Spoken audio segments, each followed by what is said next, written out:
નમસ્કાર, આપ જોઈ રહ્યા છો પ્લેગ્રાઉન્ડ ધ સ્પોર્ટ શો અને હું છું જય શર્મા. આજે વાત કરીશું WPL ની વુમન્સ પ્રીમિયમ લીગ. તો આજથી આ સિરીઝ ચાલુ થઈ રહી છે. આજથી આજે શરૂ થઈ રહી છે સિરીઝ WPL કે જેની અંદર 5 ટીમો છે અને 29 દિવસ સુધી આ સિરીઝ રમાશે અને તેમાં 22 મેચો રમાશે. અને આજે પહેલી મેચ રમાવા જઈ રહી છે royal Challengers Bengaluru versus Gujarat Giants વચ્ચે. તો કેવી રહેશે WPL અને તેને લઈને ચર્ચા કરીશું આજના પ્લેગ્રાઉન્ડ ધ સ્પોર્ટ્સ શોમાં અમારા જાણીતા સ્પોર્ટ્સ એક્સપર્ટ અશોક મિસ્ત્રી સાથે. અશોકભાઈ, આપનું સ્ટુડિયોમાં સ્વાગત છે. Thank you so much.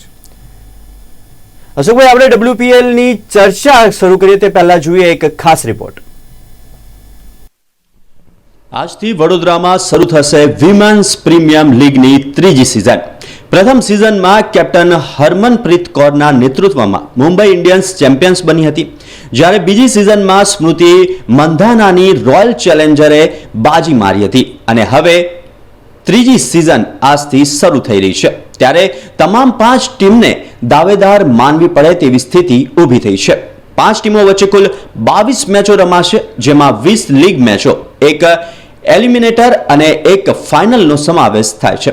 4 શહેરોમાં આ વિમેન્સ પ્રીમિયમ લીગ રમાશે, જેમાં શરૂઆતની મેચો કોટંબી સ્ટેડિયમ વડોદરામાં રમાશે.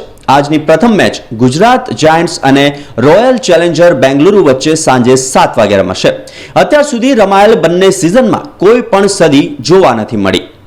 પણ હાઈએસ્ટ રનની વાત કરીએ તો દિલ્હીની મેગ લેનિંગે 676 રન બનાવ્યા હતા, જ્યારે એલિસ પેરીએ 600 રન નોંધાવ્યા છે.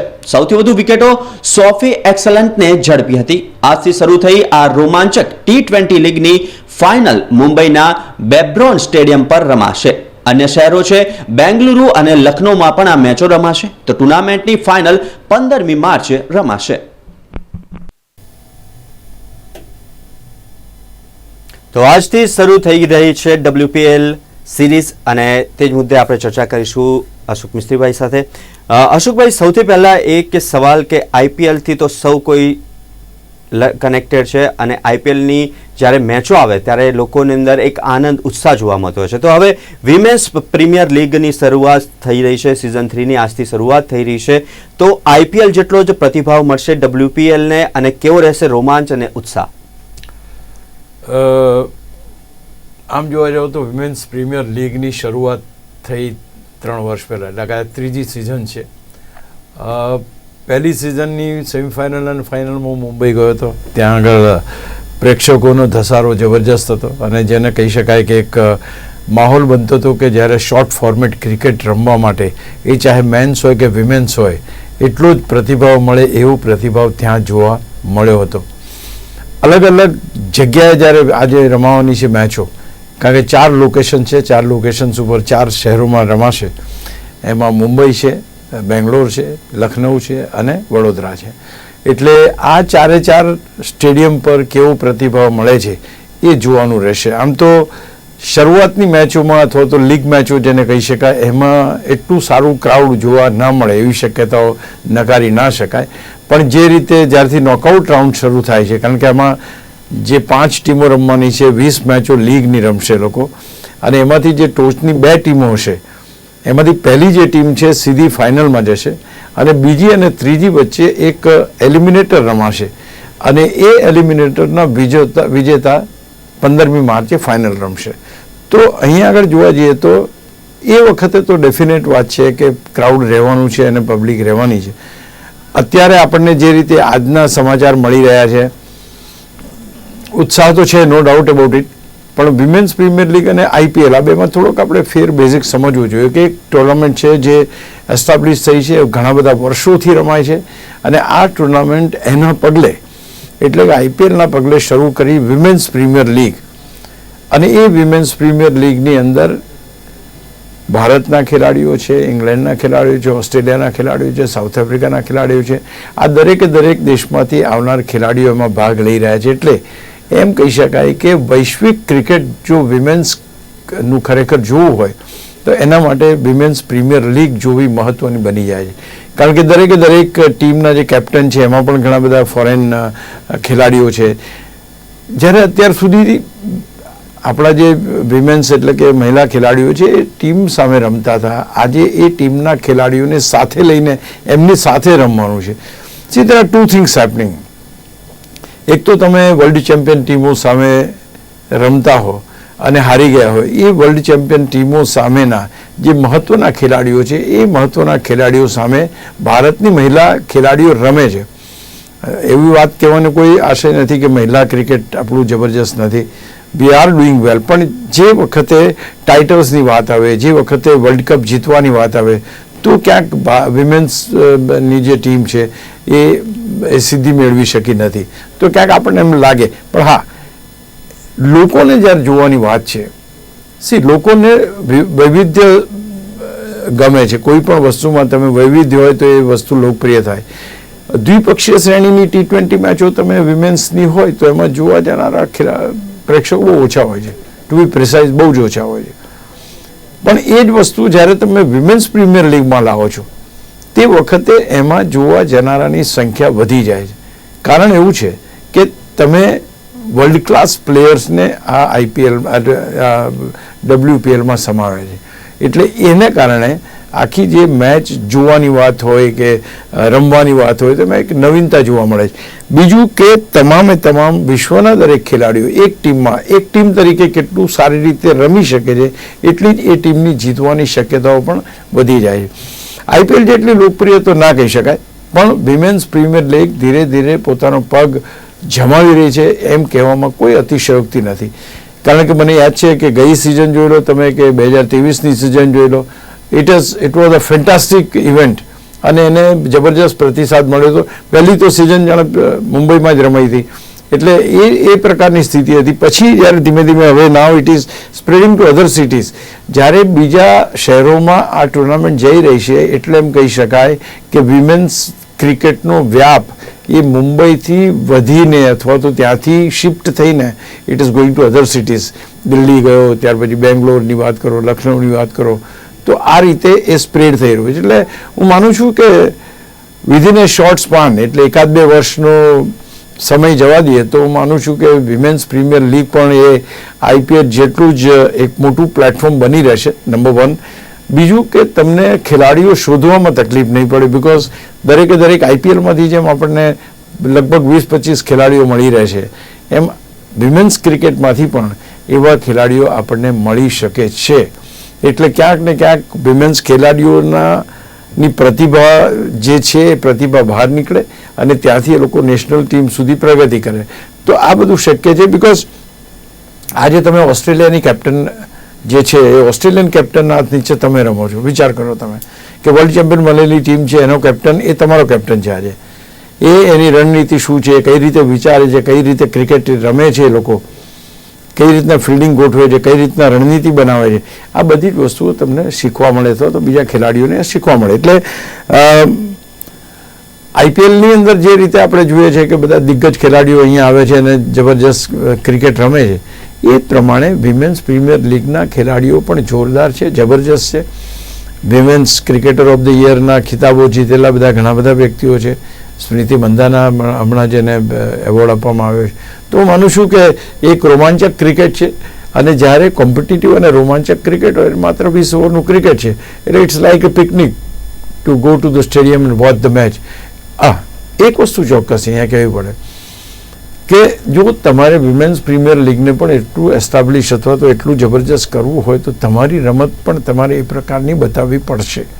લોકોને સ્ટેડિયમ સુધી આવવું ગમે એ પ્રકારના છગ્ગા ચોગ્ગા જો તમે મારશો તો લોકોને વધારે આનંદ આવશે અને આનંદ આવશે તો એ લોકો વધારે ને વધારે લોકો સ્ટેડિયમ સુધી આવશે. અશોકભાઈ, જે રીતે આપણે વાત કરી, સ્કોરની પણ વાત થઈ, તો અત્યાર સુધીમાં WPLની 2 સિઝન રમાઈ ચૂકી છે, પણ એક પણ સદી આ બંને સિઝનમાં વાગી નથી. તો આ વર્ષેની ટીમો કેટલી મજબૂત અને આ વર્ષે શું સદી જોવા મળશે? ટીમો મજબૂત એટલે રીશફલ જ્યારે ટીમનું થાય છે લગભગ આપણે 3-3 કરોડ રૂપિયામાં ખેલાડીઓને એનો બોલાય છે, ત્યાર પછી એ લોકો they are suppose to deliver the best. અત્યારે ગુજરાતની ટીમ જે છે, ગુજરાતની ટીમમાં પણ ખૂબ સારા ખેલાડીઓ છે, ખૂબ સારા ઓલરાઉન્ડર્સ છે, યંગસ્ટર્સ છે, એની અંદર સિનિયર્સ છે. તો માનું છું કે જે તમે કીધું ગયા વખતે 99 રન થયા હતા, 1 run was not been scored, અને એના કારણે સદી ચૂકી ગઈ હતી ખેલાડી. પણ હું માનું છું કે આ વખતે એ પરિસ્થિતિ નહીં આવે અને આપણને સદી જોવા મળશે, કારણ કે જો ખેલાડી 99 રન સુધી જઈ શકતી હોય તો એ ડેફિનેટલી ખેલાડી જે છે એ સેન્ચુરી પણ ચોક્કસ મારી જ શકે. એટલે આ એક બહુ મહત્વની વાત છે કે આ વખતના ખેલાડી. અચ્છા, બીજું કે every year it is developing in the sense that લોકોને શું જોઈએ છે, કારણ કે અલ્ટિમેટલી તો આ એક પ્રોફેશનલ ક્રિકેટ છે અને ખાસ કરીને ડેકોરેટિવ ક્રિકેટ છે. બે દેશો વચ્ચેની આ કોઈ દ્વિપક્ષીય શ્રેણી નથી, આ એન્ટરટેનિંગ ક્રિકેટ છે. અહીંયા ક્રિકેટ ઓછું છે, એન્ટરટેનમેન્ટ વધારે છે, ઝાક જમાળ વધારે છે, કંઈક નવું તમને જોવા મળે છે, નવા નવા કપડાં, અલગ અલગ પ્રકારના ડ્રેસીસ તમને જોવા મળે છે. સો all sad and done it is a entertaining cricket. Entertainment માટે સૌથી મહત્વની વાત જે બની જાય છે એ બોલર્સનું ડોમિનેશન નહીં, બેટર્સનું ડોમિનેશન. જો બેટર્સનું ડોમિનેશન થાય, છગ્ગા વાગે, ચોગ્ગા વાગે, તો લોકોને રસ વધારે પડે. એટલે આ વખતે જે પ્રમાણેની ટીમો બની છે એ ટીમો પાસે એક ક્ષમતા તો ચોક્કસ છે કે ચાહે ગુજરાતની ટીમ હોય કે ચાહે દિલ્હીની ટીમ હોય કે જ્યારે યુપી વોરિયર્સની વાત કરો, I think all teams have got a very stalwarts અને T20ના દિગ્ગજ ખેલાડીઓ જે પોતપોતાની દેશોની અંદર કેપ્ટનશીપ કરી ચૂક્યા છે એ બધા ખેલાડીઓ અહીંયા રમે છે.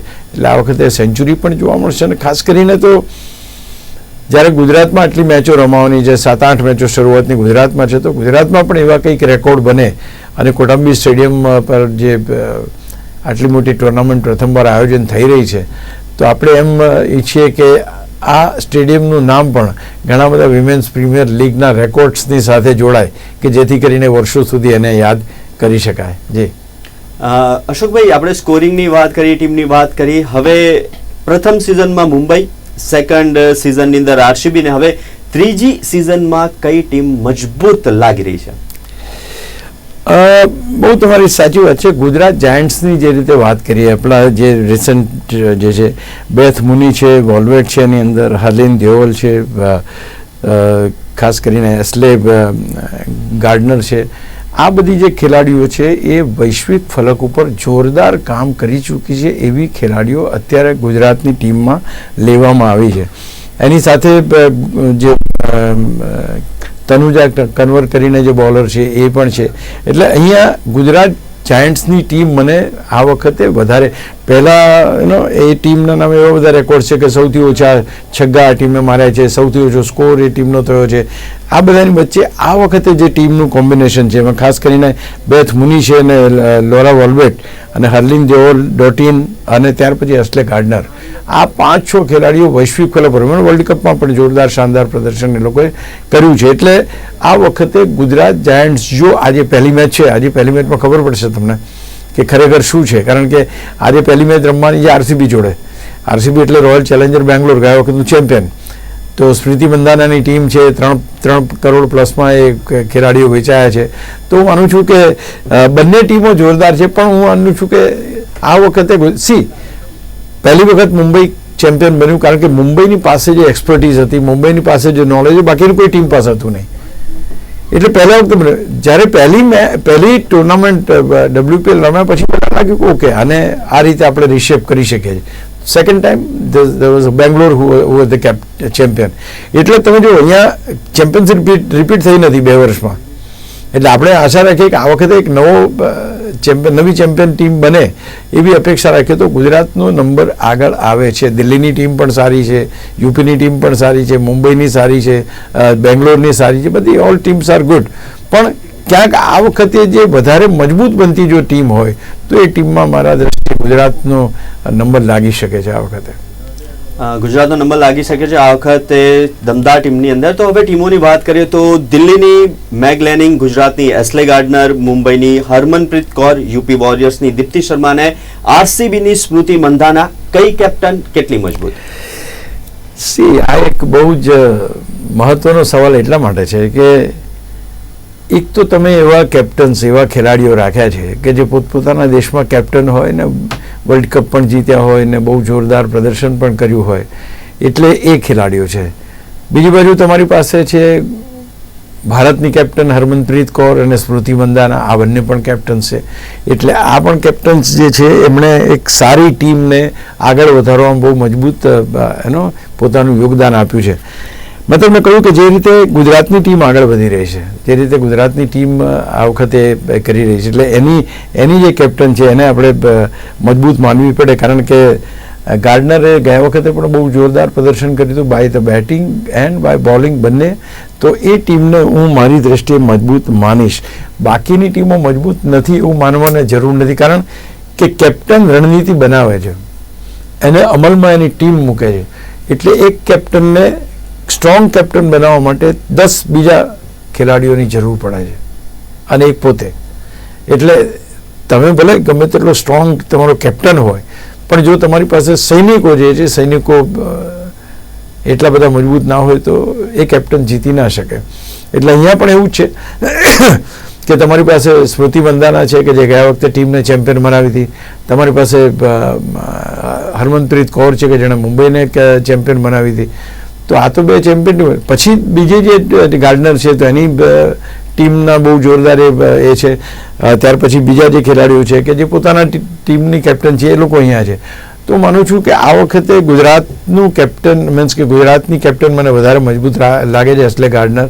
અને I think she will be able to do much. પછી અગેન અહીંયા આગળ ખેલાડીની આપણે વાત કરીએ પણ અગેન આખી ટીમનો જે ચાર્ટ છે એ ચાર્ટ આ ખેલાડીના પરફોર્મન્સ ઉપર આધાર રાખે છે. એ બી એક મહત્વની વાત છે.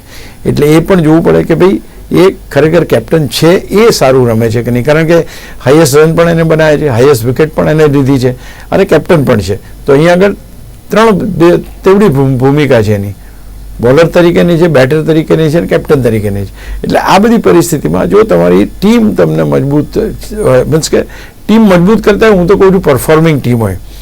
મજબૂત પેપર ઉપર ગમે તેટલી મજબૂત હોય એ ના ચાલે.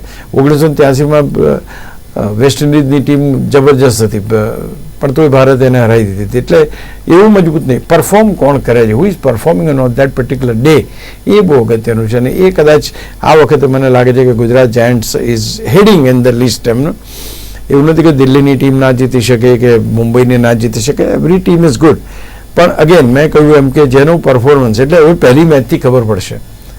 કારણ કે પહેલાં તો લીગ રમવાની જ એકબીજાની સામે રમીને જે ટોચની ટીમો આવશે એના પછી આગળ એ ગ્રુપમાં જશે. કારણ કે બંને વસ્તુ છે, નોકઆઉટ બેઝ પણ છે અને પેલો પણ. એટલે ક્યાંક એમ કહી શકાય કે ગુજરાતની કેપ્ટન મારી દ્રષ્ટિએ જે તમે 5 કેપ્ટન કીધા એમાં વધારે મજબૂત મને લાગે છે.